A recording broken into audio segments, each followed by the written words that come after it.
Hi, everyone, and welcome to week 2. The topic for this week is online safety.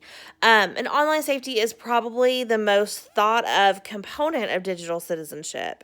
It seems like every day we hear another news story about a child who suffered harm because of a stranger they met online.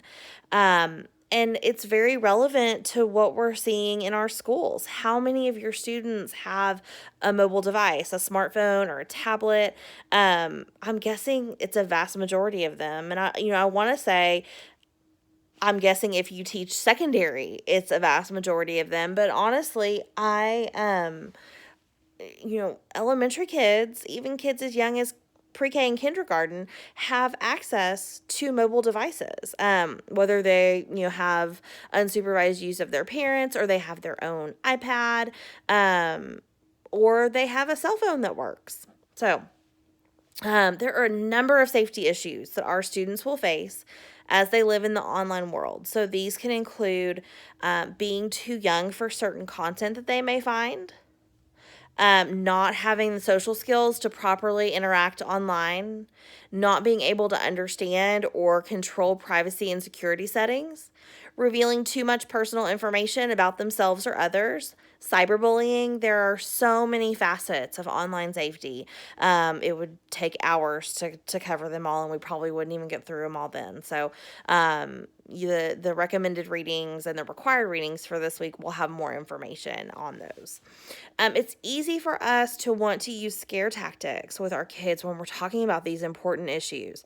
But research has shown that this can actually have the opposite effect that we intend. So, when we're creating our curriculum around online safety, it's important to, yes, share those real world examples, but in a way that's educational and not as a scare tactic.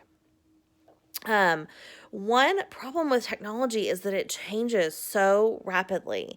So, as educators, we have to stay on the cutting edge of technology so that we can be aware of what our students are doing.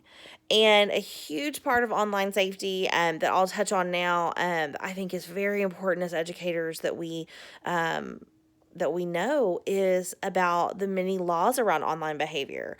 So, sexting, catfishing, many other things can have real and far reaching legal implications.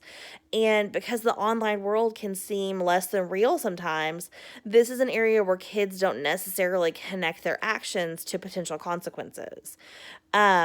So I'm excited for you to get a chance to explore those topics and more this week.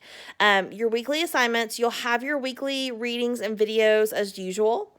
You will also write a discussion post about your thoughts on online safety, and there will also be a take it to the classroom assignment. So I'm looking forward to seeing what you come up with. Have a great week.